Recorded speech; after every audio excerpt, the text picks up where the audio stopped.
na baiwa dukkan makullin zuciya.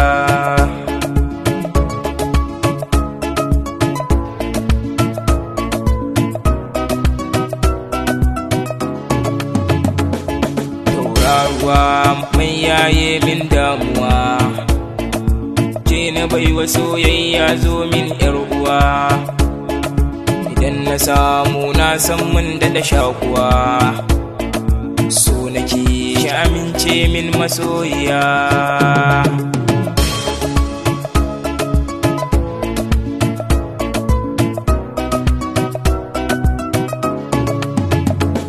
Soyayya tana da daɗi